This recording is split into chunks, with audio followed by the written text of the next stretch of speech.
साथियों, आज के इस वीडियो में हम बात करने जा रहे हैं बीएड एडमिशन 2024 के बारे में। तो आप में से काफ़ी साथियों के सवाल लगातार व्हाट्सएप पर आए जा रहे हैं कि सर थोड़ी जानकारी दीजिए, एडमिशन कब से शुरुआत होगी, कैसे तैयारी करें, क्या सिलेबस है, कैसे एडमिशन होता है, हमें तो कुछ पता नहीं है। आज इस वीडियो में मैं पूरी जानकारी आपको देने वाला हूं कि आखिर एडमिशन किस तरीके से होंगे, क्या पेपर कोड रहेगा, क्या आपको पढ़ना है, क्या नहीं पढ़ना है। सर साइंस ज़्यादा आएगी, कोई कह रहा है सर मेरे में लैंग्वेज ज़्यादा आ रही है, मैंने पिछली बार मेरी फ्रेंड ने दिया था।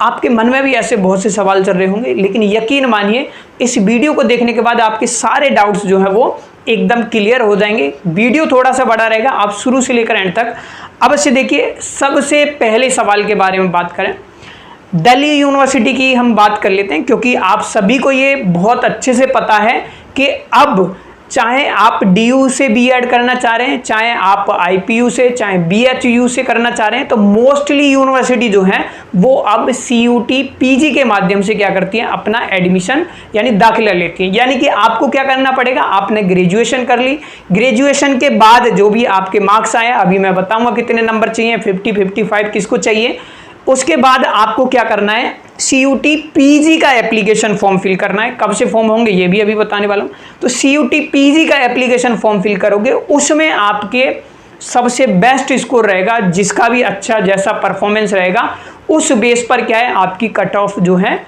बनती है, ठीक है। लेकिन इससे पहले अगर हम बात करें सर इससे पहले क्या होता था, क्योंकि इस साल ही तो हुआ 2023 में, इससे पहले क्या होता था, हालांकि शुरुआत 2022 में हो चुकी थी लेकिन एंड में हुई थी। तो उससे पहले ड्यूट होता था दिल्ली यूनिवर्सिटी में, ठीक है, ड्यूट एंट्रेंस एग्जाम होता था, अब वो बंद हो चुका है, अब सीयूटी। तो सबसे पहले सवाल हम बात करेंगे, ये आपको पता चल चुका कि सीयूटी पीजी का फॉर्म मुझे भरना है, किसका, यूजी का नहीं, पीजी का एप्लीकेशन फॉर्म भरना है, पोस्ट ग्रेजुएट, ठीक है।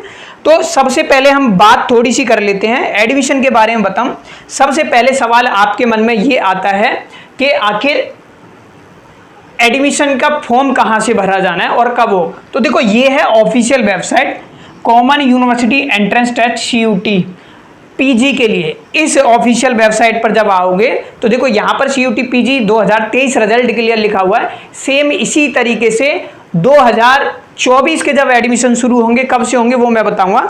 तो यहाँ पर आपको नीचे ऑप्शन मिलता है अप्लाई नाउ का, यहां से आपको सीयूटी पीजी का एप्लीकेशन फॉर्म फिल करना है। अब सवाल आता है कि आखिर फॉर्म कब फिल किया जाएगा। तो 2023 के बेस पर ही सारी नॉलेज दे रहा हूं प्यारे दोस्तों, कुछ भी बदलाव नहीं होगा, इस चीज का ध्यान रखेंगे।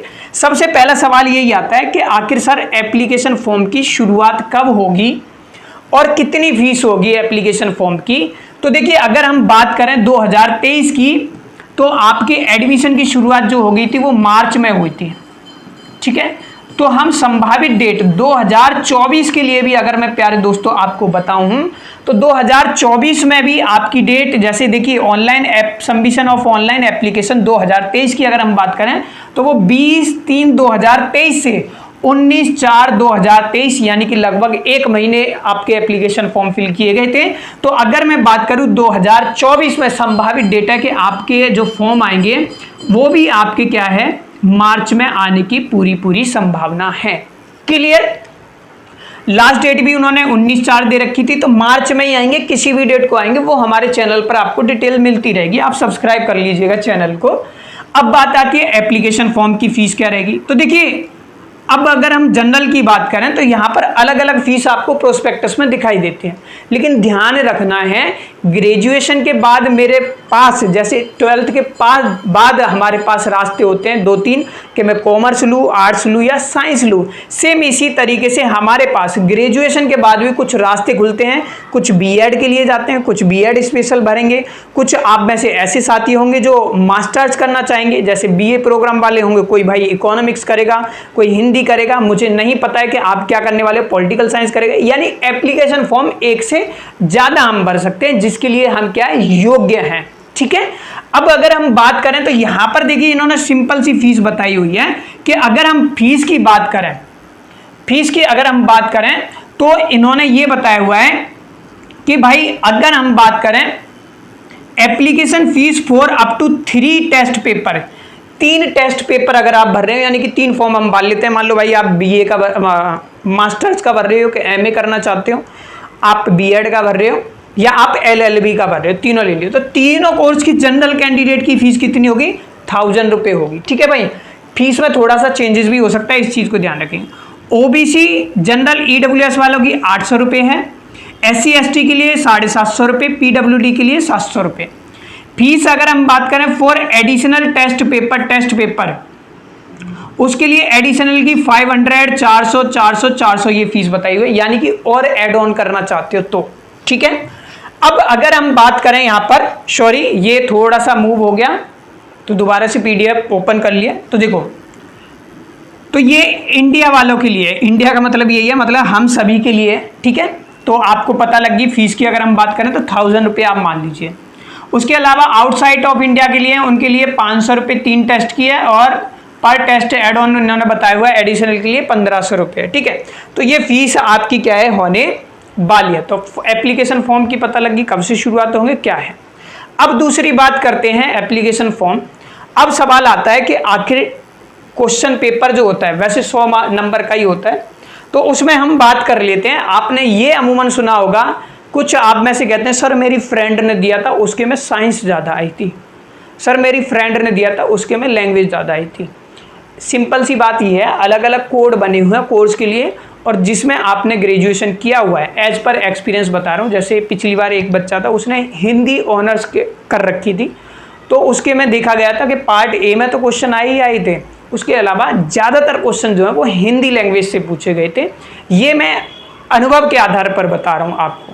तो ऐसा बिल्कुल नहीं है कि उसके में साइंस आई तो आपके में आई। वेटेज किसी की ज़्यादा हो सकती है, किसी की कम हो सकती है, ये भी मैं बताऊंगा क्यों होगा।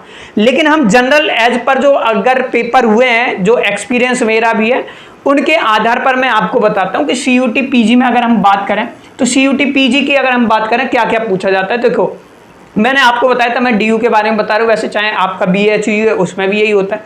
तो ओवरऑल अगर हम बात करें 19-20 रहता है, बाकी आपकी प्रॉपर इन्फॉर्मेशन है। पार्ट ए की बात करें तो 100 नंबर का क्वेश्चन पेपर है, जिसमें 25 नंबर जो है क्या हो जाएंगे आपके पार्ट ए की में आएंगे आपके। अब पार्ट ए में क्या रहेगा, क्योंकि आपको पता है कि भाई अब नेशनल एजुकेशन पॉलिसी आ चुकी है आपकी। ठीक है, अब नेशनल एजुकेशन पॉलिसी आ गई है, तो उस पर भाषा पर काफी ध्यान दिया जा रहा है। तो यहां पर ये बात की गई है कि अगर मैं बात करूं तो पार्ट ए में आप चाहे हिंदी ले सकते हो चाहे इंग्लिश ले सकते हो, ये आपकी मर्जी है। ठीक है, जिनकी हिंदी अच्छी है वो हिंदी लीजिए, जिनकी इंग्लिश अच्छी है वो इंग्लिश लीजिए। ठीक है, हिंदी भाषी क्षेत्र के ज़्यादा बेस्ट है हिंदी लीजिएगा, इंग्लिश वाले हैं तो इंग्लिश लीजिएगा। देखो 10 से 11 क्वेश्चन की अगर मैं बात करूं तो ये आए हैं आपके इंग्लिश और हिंदी से। अब ध्यान रखना है, हिंदी और इंग्लिश में भी दो तरीके की होती है, एक तो ग्रामर होता है और एक क्या होता है कॉम्प्रिहेंशन होता है। तो दोनों के क्वेश्चन आपके बन जाते हैं, लेकिन कॉम्प्रिहेंशन भी बनता है। कॉम्प्रिहेंशन का मतलब क्या है, एक गद्यांश दे दिया, यानी कि इंग्लिश में एक पैसेज दे दिया, एक एक्सट्रैक्ट दे दिया, उसके बेस पर क्वेश्चन बना दिए और आपको करने हैं। जैसे आप में से काफी साथी बहुत पहले 12th पास कर आएंगे, लेकिन आज के अगर 10वीं 12वीं के बच्चों को तुम पढ़ा रहे हो तो सेम उसी तरीके के क्वेश्चन आते हैं। क्लियर? तो हिंदी या इंग्लिश आएगी आपकी, जिसके क्वेश्चन आएंगे आपके 10 से 11। ठीक है, लेकिन ये ओवरऑल 25 आते हैं पार्ट ए में, ये ध्यान रखना। कहीं सोचो सर हमने तो लैंग्वेज ली, हाँ संख्या ज्यादा भी हो सकती है कम भी हो सकती है भाई। वेटेज ये मैं अनुभव पे बता रहा हूँ, क्योंकि पिछली बार भी मैंने देखा था, DLED का भी देखा था, टीचिंग एप्टीट्यूड बहुत ज़्यादा आएगा ऐसा लग रहा था, लेकिन आया ही नहीं, एक भी क्वेश्चन नहीं आया। ठीक है, उससे पहले देखोगे DLED की मैं बता रहा हूँ, उसमें आर्टिकल ज़्यादा पूछ लिए, पॉलिटिकल साइंस से बहुत सारे क्वेश्चन थे। तो हमेशा किसी की वेटेज ज़्यादा हो सकती है, किसी की कम हो सकती है, इसके बारे में ना मुझे पता ना आपको। ठीक है, चलिए इंग्लिश के कितने क्वेश्चन आएंगे, 10 से 11, आप इनको काउंट कर लीजिए, ज़्यादा नहीं तो 11 वाले लगा लीजिए, हिंदी या इंग्लिश जो भी लैंग्वेज ले रहे हो। 5 से 6 क्वेश्चन आएंगे आपके रीजनिंग। अब ध्यान रखना 5 से 6 क्वेश्चन आएंगे, और 5 से 6 में भी आपकी वर्बल से भी आ सकते हैं, नॉन वर्बल से भी आते हैं, एनालिटिकल से भी आ सकते हैं। अब टॉपिक क्या पढ़ने हैं, इंपॉर्टेंट टॉपिक आपको पढ़ने चाहिए, ये मैं बताऊँ आपको। तो देखो 11 अच्छे 17 लगा देते हैं भाई। मैथ आएगा आपका 5 से 6 नंबर का, 11 अच्छे 17 और 3 23 हो गए। ठीक है, 23 और 5 से 6 2 से 3 नंबर या 5 से 6 नंबर आपके करंट अफेयर और जनरल अवेयरनेस के आते हैं। तो ये एक रैंडम यहाँ पर जो है मैंने नंबर आपके लिए लिख दिए हैं जी आपके। ठीक है, तो देख लीजिए 10, 5, 15, 5, 20, 5, 25। ठीक है, मैंने आपको एक एक्स्ट्रा लिया है, लेकिन आप काउंट करोगे 10, 5, 15, 15, 5, 20, 20, 5, 25। इस तरीके से ये पार्ट ए में क्वेश्चन बन जाते हैं। क्लियर हुआ? आगे चलते हैं। सर पार्ट बी में क्या रहेगा? पार्ट बी के ज्यादातर क्वेश्चन डिपेंड जो करते हैं वो करते हैं आपके पेपर कोड पर। अब पेपर कोड कैसे पता लगेगा वो प्रोस्पेक्टस में गिवन है, अभी हम बात करेंगे, ठीक है, कहां कहां से ज्यादा वो बनते हैं, ठीक है। देखो जब प्रोस्पेक्टस देखोगे, लेकिन फिर भी मैं बता देता हूं पार्ट बी में कितने आएंगे आपके 75 क्वेश्चन आएंगे, नेगेटिव मार्किंग आपकी है भाई इसमें, ठीक है। तो देखो अगर हम बात करें 10 से 15 क्वेश्चन जो आते हैं वो आएंगे आपके हिस्ट्री से। ये सभी के लिए बता रहा हूं मैं, किसके लिए, सभी के लिए, लेकिन जिसमें आपने पढ़ाई की है उसकी वेटेज ज्यादा रहती है। एज पर माई एक्सपीरियंस मैं बता रहा हूं, पिछली बार जैसे बच्चे ने हिंदी ऑनर्स का था, हिंदी के क्वेश्चन पार्ट बी में आए थे, ठीक है। क्या आने वाला है ये किसी को नहीं पता, ये सच्चे कड़वा बोल रहा हूं मैं थोड़ा सा। हिस्ट्री के आपको देखने को मिलेंगे 10 से 15 क्वेश्चन, 10 से 12 इकोनॉमिक्स के क्वेश्चन देखने को मिलेंगे, 5 से 6 क्वेश्चन आपके ज्योग्राफी में देखने को मिलेंगे, 10 से 12 क्वेश्चन आपके टीचिंग एप्टीट्यूड से देखने को मिलेंगे, 10 से 12 आपके पॉलिटी से देखने को मिलेंगे। अब ध्यान रखना है पॉलिटी में इंडियन कॉन्स्टिट्यूशन से क्वेश्चन आते ही आते हैं, लेकिन आप ग्रेजुएशन कर आए हो तो आपने सभी पता होगा, वैसे 9th-10th में भी इसकी चर्चा की गई है, ठीक है। जो थिंकर्स होते हैं उनके बारे में भी हमारी थोड़ी थोड़ी चर्चा कर दी जाती है, 10th में भी है, ठीक है, 9th में भी है। तो देखो यहां पर अगर हम बात करें तो कोई कोई क्वेश्चन थिंकर से भी बन सकता है, इसलिए एडिशनल में लिख रखा है, लेकिन पॉलिटी आपकी आएगी। 5 से 6 क्या जनरल नॉलेज है आपकी। अब ध्यान रखना, देखो जनरल नॉलेज की अगर हम बात करें तो पूरा ही तो जी के जीएस है, ठीक है। साइंस की अगर हम बात करें, साइंस में 5 से 6 क्वेश्चन देखने को मिल जाएंगे। अब ये जरूरी नहीं है कि होम साइंस से आ जाए आपके या बायोलॉजी से आ जाए, किसी की वेटेज कम हो सकती है, किसी की ज्यादा हो सकती है। इसके अलावा 5 से 7 नंबर मतलब 8 से 10 नंबर क्वेश्चन जो है वो मिसलेनियस, और मिसलेनियस में किससे बनेंगे आपके, वही जी के जीएस से, भाई कुछ भी पूछ लेंगे उठा के, हो सकता है स्टैटिक्स आ जाए आपकी। तो ये पूरा पैटर्न जो है वो बनता है। अब ध्यान रखना है ये जितनी चीज बातें मैंने बताई हैं ये ऑन द बेसिस क्या है, प्रीवियस पेपर जो है उनके बेसिस पर है, लेकिन इसमें भी वेटेज किसी को नहीं पता लग रहा है कि हिस्ट्री के क्वेश्चन ज़्यादा आगे, पता लग रहा है हिस्ट्री का एक भी नहीं आया, पता लग रहा है साइंस के क्वेश्चन ज़्यादा आगे, किसी का नहीं आया, किसी को, लेकिन जिस सब्जेक्ट से आपने ग्रेजुएशन करी है उससे क्वेश्चन जरूर आते ही आते हैं, जो पिछली बार का अनुभव है। जैसे आपको मैं बार बार एग्जाम्पल दे रहा हूँ हिंदी ऑनर्स का, तो हिंदी के क्वेश्चन आए हुए थे।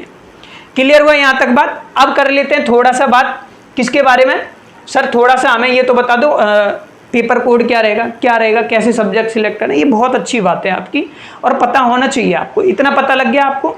देखो कोर्स ज्वाइन करना है तो नंबर आपको दिखाई दे रहा है। इसके बारे में अगर हम बात करें, ये आपको ऑफिशियल वेबसाइट पे भी मिल जाएगा।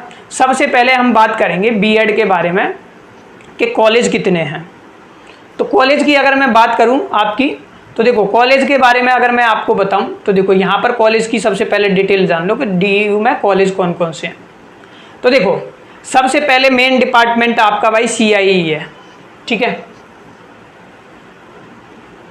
तो ये CIE है आपका, डिपार्टमेंट ऑफ एजुकेशन, यानी कि सेंट्रल इंस्टीट्यूट ऑफ एजुकेशन, यहाँ DU है, वहीं आपका ये CIE में आपका है, ठीक है। दूसरा है लेडी इरविन कॉलेज है, LIC बोलते हैं। फिर महर्षि वाल्मीकि कॉलेज ऑफ एजुकेशन है। फिर श्यामा प्रसाद मुखर्जी कॉलेज है। ये चारों कॉलेज आपके हैं। अब इनमें भी ध्यान ये रखना है कि अगर हम बात करें सिर्फ श्यामा प्रसाद मुखर्जी कॉलेज जो है वो सिर्फ लड़कियों के लिए है, ठीक है। उसके अलावा SPM भी लड़कियों के लिए है, ठीक है। अब किसी के पास होम साइंस होगा तो ये LIC यानी लेडी इरविन कॉलेज जो है वो क्या है, होम साइंस ऑफर करता है and science as a teaching subject offer करता है आपका, ठीक है। तो ये ओवरऑल वैसे प्रोस्पेक्टस आपको अभी मैं बता दूंगा, वहां से डाउनलोड कर लेना है। तो आपको ये पता लग गया कॉलेज कितने, 4। अब कॉलेज कितने, तो सर ये तो बता दो नंबर ऑफ सीट कितनी है, ठीक है। नंबर ऑफ सीट के बारे में बता देता हूँ आपको, नंबर ऑफ सीट्स के बारे में। तो देख लो भाई, ये नंबर ऑफ सीट्स है, पहले नंबर ऑफ सीट्स बता देता हूँ। तो देखो ये है LIC लेडी इरविन कॉलेज की बात करें तो टोटल सीट ही बता देता हूँ मैं, 125 सीट हैं इसमें। OBC के लिए 50 है, SC के लिए 19 है, ST के लिए जो है, OBC के लिए 34, EWS के लिए 13। तो LIC में 125 सीट हैं भाई, ठीक है। होम साइंस भी बता दिया।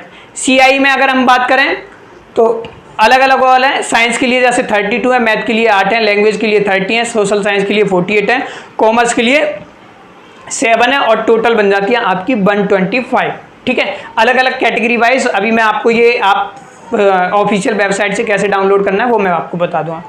फिर हमारा ये MBC है, इसमें अगर देखोगे 125 सीटें, इसमें SPM में भी आपकी 63 सीटें हैं एसपीएम कॉलेज में। तो टोटल नंबर ऑफ सीट्स की अगर मैं बात करूं तो सीट्स कितनी होगी आपकी जनरल की, किसकी मैं बात कर रहा हूं जनरल की, तो जनरल की आपकी 438 सीट है। ठीक है, कितनी सीट है भाई जनरल के लिए 438 सीट है। तो देख लो कंपटीशन अब आपको कैसे क्लियर करना है, जो मेहनत करेगा उसे मिल जाएंगी। तो 438 सीट किसकी होगी आपकी,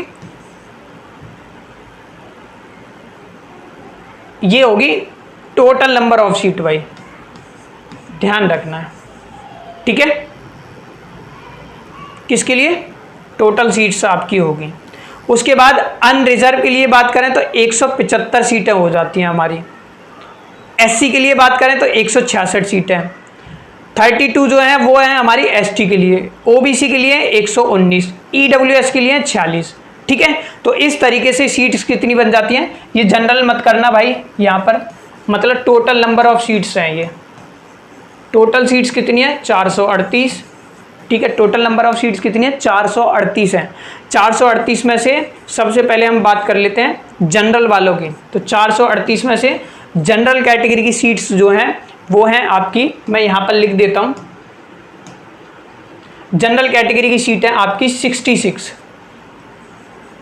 नहीं, जनरल कैटेगरी की 66 क्यों, देखो दोबारा समझो, थोड़ा सा मैंने आपको गलत बता दिया, वहाँ पर गलत कुछ नहीं है, मतलब बोल दिया गलत है। देखो ये है सबसे पहले टोटल नंबर ऑफ सीट, तो डीयू में 438 सीटें, कितनी है 438 सीटें, जो सभी कैटेगरी के लिए हैं। ठीक है, अब इस कैटेगरी में अगर हम बात करें तो सबसे पहले जनरल वाले आते हैं। तो जनरल की सीट जो है वो है 175 सीट है। ठीक है, कितनी है 175 है। फिर आता है हमारा ओबीसी, ओबीसी के लिए 119 सीट है। फिर आता है हमारा एससी, एससी के लिए सीट है हमारी 66। एससी के बाद आता है हमारा एसटी, एसटी के लिए सीट है 32। और अगर हम बात करें एक नया सभी को पता ही है ईडब्ल्यूएस, और ईडब्ल्यूएस के लिए 46 सीट है। तो ये आपकी नंबर ऑफ सीटें प्यारे दोस्तों इस तरीके से बन जाती हैं। ठीक है, जनरल के लिए 175, ओबीसी के लिए 119, एससी के लिए 66, एसटी के लिए 32, ईडब्ल्यूएस के लिए 46। तो टोटल नंबर ऑफ सीटें 438। तो मेहनत देख लीजिए, आपको बहुत अच्छे से करनी पड़ेगी। क्या क्या पढ़ना है वो मैंने आपको बता दिया। ठीक है, आगे चलते हैं भाई, ये मैंने आपको बता दिया। अब कर लेते हैं कि आखिर सब्जेक्ट कैसे चूज करना है और हमारे एलिजिबिलिटी क्राइटेरिया क्या है। तो सबसे पहले मैं आपको ये बता देता हूँ कितने मार्क्स आपको चाहिए होंगे। ठीक है, देखो वैसे आपने पढ़ ही लिया होगा यहाँ पर, और देख लीजिए आप,